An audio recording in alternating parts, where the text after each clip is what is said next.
Hello and welcome back to Let's Play Bloodborne. Last time we left off, I got my ass kicked a few times by our next big wall, the boss of this bullshit. And my friend Michael will be joining the fray again, hoping this time we actually can take this bastard down. So let's get him back into this. Alright, so let's try to do it with just you and me, because, summoning Albert, because, like, Albert is yeah, I know, but it costs insight, I figured that out. I only have 3 insight. I don't know if having Alfred would help me too much. The problem with Alfred, too, is you're using insight that you don't really have a lot of right now, so you're limiting your co-op options. And then you also have, like, the factor of, like, you know, whatchamacallit, when you summon more people, the boss gets more health. And Alfred already doesn't. So Alfred's not really helping kill the boss. This is making it harder overall. Yeah, I figured that was the problem here. I mean, if I was by myself, this bitch wouldn't have that much health, I'd assume. I used a lot of my supplies, though, so I'm not sure how to feel. Am I allowed to buy more insight at all? You can get Madman's knowledge, I think, from somewhere. Like, you can buy them, or you can get them from something. There's a lot of them in the game, so you should be fine. Every time you kill a boss, by the way, and you see a boss, you get insight, too. Works for me. Alright, so let's just rush in there and try to take him out again. So start with the antidotes, I assume? Yeah, have them out in case, because you're probably gonna get poisoned first. So what's the strategy plan here? Are we just gonna like? Try to keep the person. Try to keep what? Then tries to hit him. No, not dodging, and I'll hit him when he's not looking at me. And when he's attacking me, you attack him. So basically, the person who he's not going for needs to be attacking him. Yeah, basically. And then the other person keeps his attention. And whoever is getting attacked should prioritize dodging.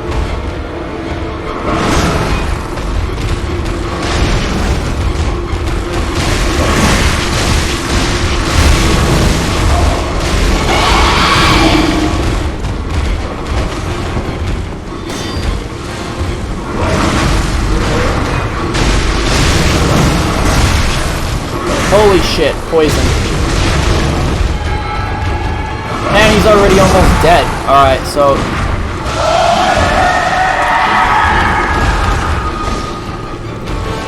he's still attacking you, I assume, so I'm gonna try to rush him. Yeah, watch out, the poison buildup is gonna be faster now. Yeah, I know, trust me. There's not a whole lot I can do there. Get him! He's coming for me, go! Yeah. Oh, he also has poison around his... It's annoying.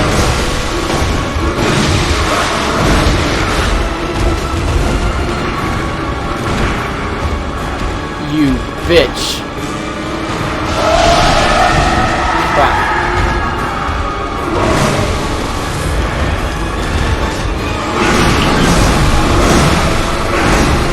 Holy shit, he's kicking your ass.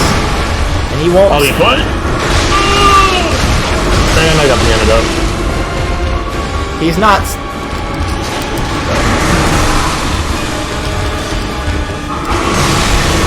Yo, you saved me. He's dead. Oh boy. Eat it! Eat it! Trophy earned, blood-starred beast. Damn. Chalice of... What? Jeez, Michael. I always knew you were the M in GMH. Oh, brother, this guy stinks! Hell yeah. I'm like the fucking expert of this shit. I play these games like no to... I love them. That mentioned by access normally don't get without beating him and like certain other bosses that are optional. They give you these little chalices, and basically these chalices, these that have like dungeons in them, right? Like you fill the cup with materials, and it teleports you to randomized dungeons with extra loot and weapons and like these little things that you can put on yourself called marks later down the road, and they give you more HP, more stamina total, stuff like that. So they're really cool little like dungeons and shit, and people can make them. Like I could make one and you could join it, for example. It's like a huge multiplayer thing too, or you could do it solo. And there are special bosses, dungeons, that are only in the dungeons and not in the normal game.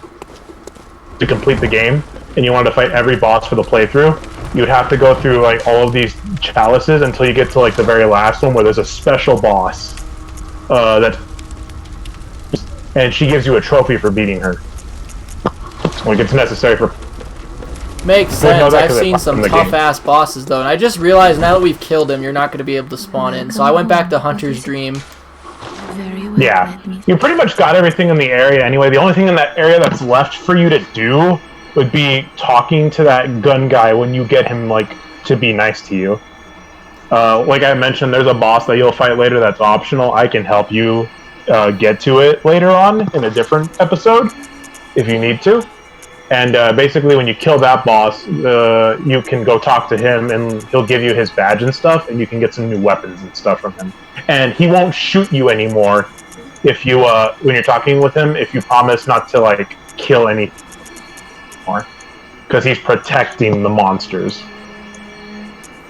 He's like protecting those shits I've been fucking snuck up on like 6 times in the last 3 episodes. If you talk to him about the monsters, he'll kind of tell you why he's protecting them, and that the monsters that you're killing, technically, they're not monsters. There's a really big psychological horror aspect of this game, where things look like they're certain things, but what you're seeing in reality isn't even real. Like, those monsters probably aren't really monsters. They're probably people, is what he tells you. So, like, killing people. There's a lot of like Lovecraft horror that's inspired in this game. If you know what Lovecraftian stuff is, like eldritch gods that, you know, like alter everyone's perception. You see, like what you see might not be the real thing, etc., etc. Shit like that. The Hunter Chief emblem just opened up in the store. Is that something I need? What opened up in the store? Hunter Chief emblem. Oh, that is that's an item for the church as gate. That's basically a shortcut around the entire area from place to place. It's nice to buy it just so you have that little gate open, so you don't have to like walk around the area 24/7. It's something I would recommend buying when you get the chance. I'm gonna increase. What's the most important thing I should be increasing? Because my blood tinge and arcane are still like low under the double digits here. Blood tinge and arcane are only important for certain things. Like blood tinge makes your gun do more damage, and weapons that rely on the blood tinge factor because they use blood attacks, like that has blood on it, stuff like that relies on that to get stronger. Arcane is just like if you wanted to use like 2 of the prominent spells that I use a lot that are cheap in arcane stat, like you don't need a lot of it to get it, are the healing bell thing that I used that requires arcane stat. And then the little bone that I crushed that makes my dodge, like, you know, I turn into mist and I dodge faster. That requires arcane too, but not that much. So you don't have to worry about the stat right now, because, like, a lot of the older late game spells, they require a lot of it, and it's not worth the investment right now. So I would prioritize vitality, endurance, and one of either strength or skill for right now. Whatever you prefer. Like, big weapon strength. If you prefer fast weapons that let you do a lot of things and move around. Those 2 are what you're really going to have to debate, but vitality and endurance are never a choice to put in points. Because, well, one just lets you dodge more and do things, and then one keeps you alive. Alright, well, I do have the key now, so should I go back to the cathedral, or is it, like, literally in the same area as me? It's where the cathedral ward is. That's where that... It's like, when you're in the cathedral ward area, and you go to the left side of the doorways, like, are presented up a staircase to the right, there's a gate that's blocked. That's what that thing opens with the emblem. You show it, and basically, the reason the gate... It makes you not have to, like, run circles around the map all the time to get in. You will have to eventually go through that area to go to a new area that's required. Alright then. It basically just makes, walking around easier. You don't have to fucking get lost.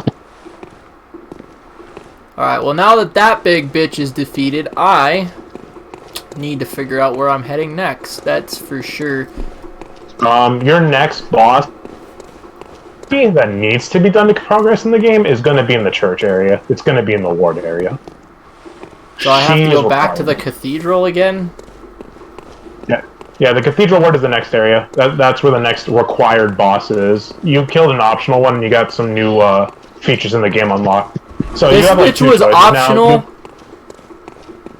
That one was optional, yeah, but it's important to kill him because he gives you those chalices, like the first few.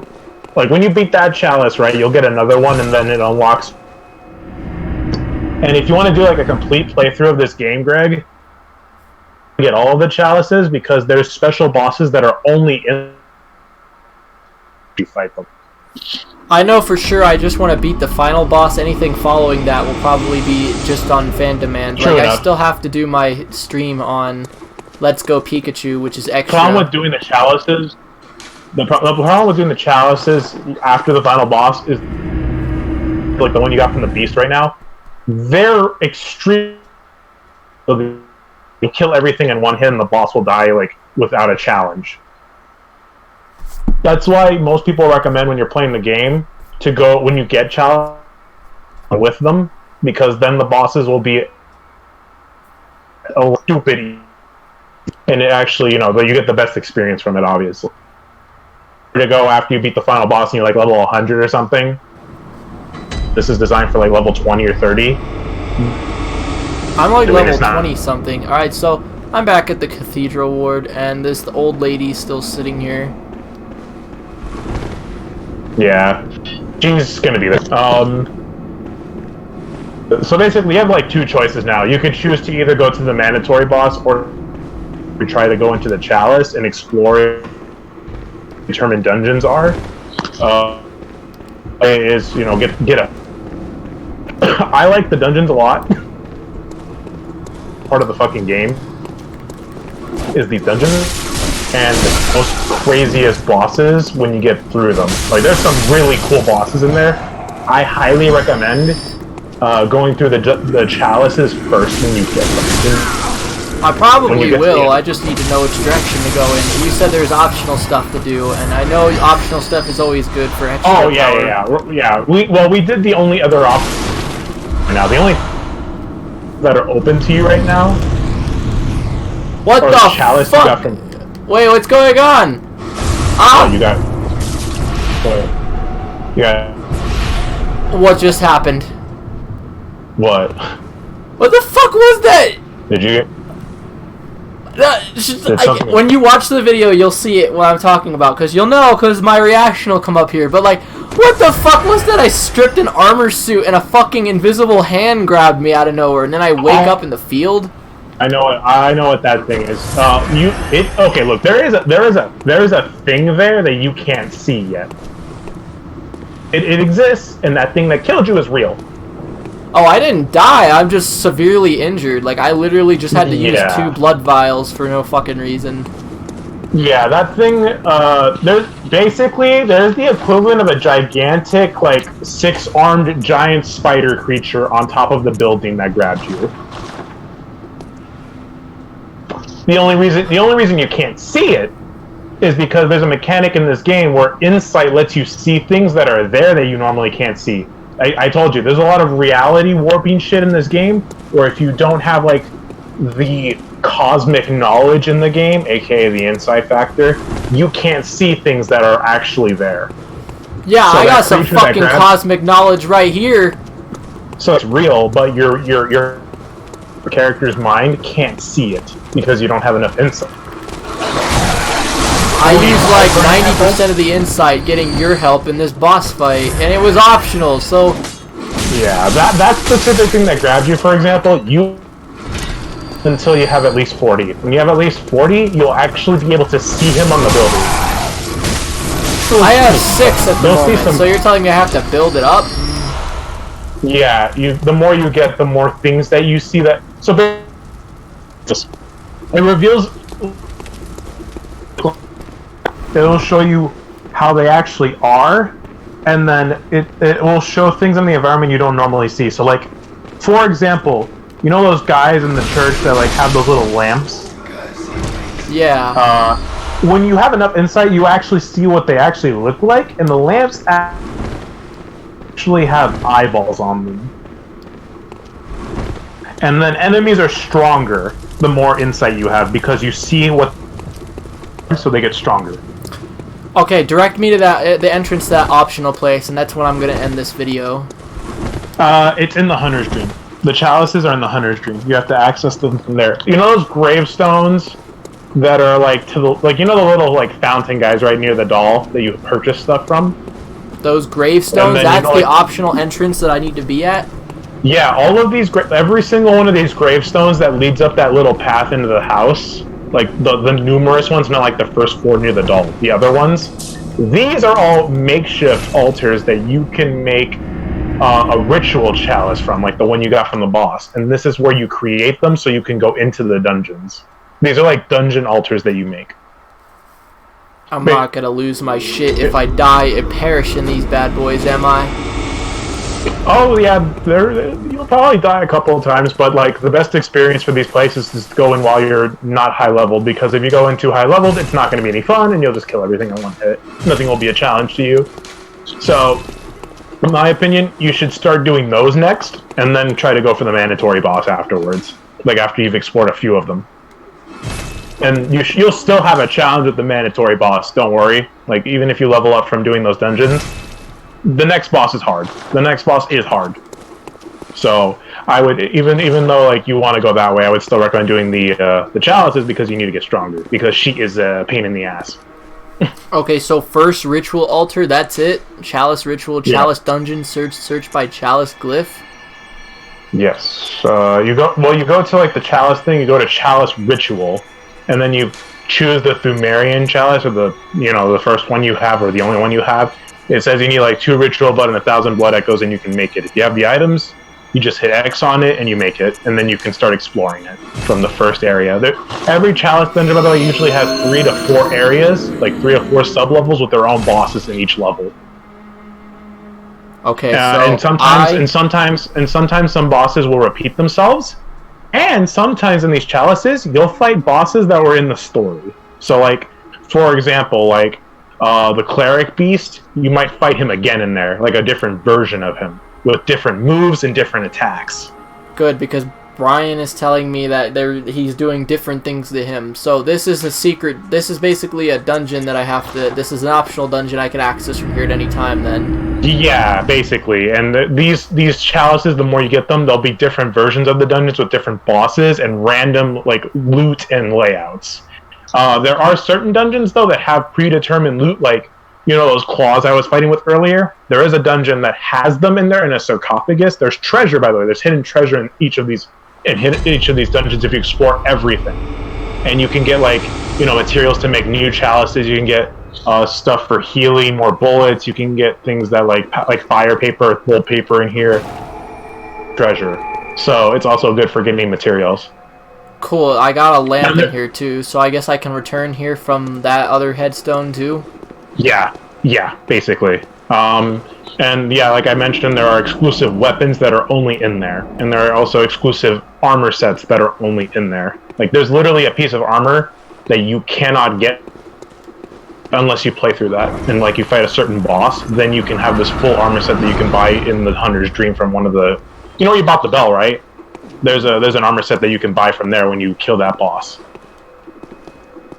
Why the heck is there more than one lamp in here?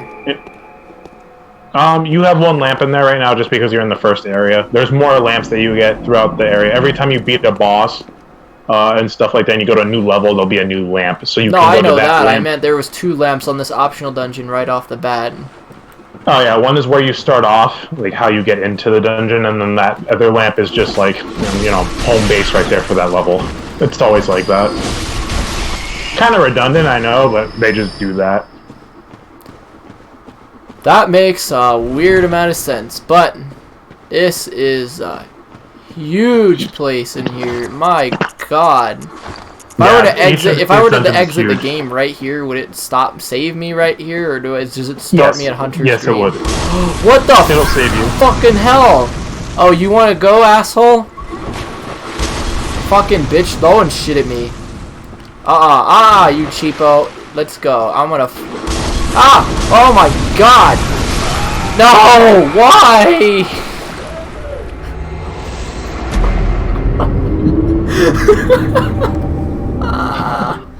I can't get enough of that. That's funny as hell. That's gonna be funny to close this video out on for sure.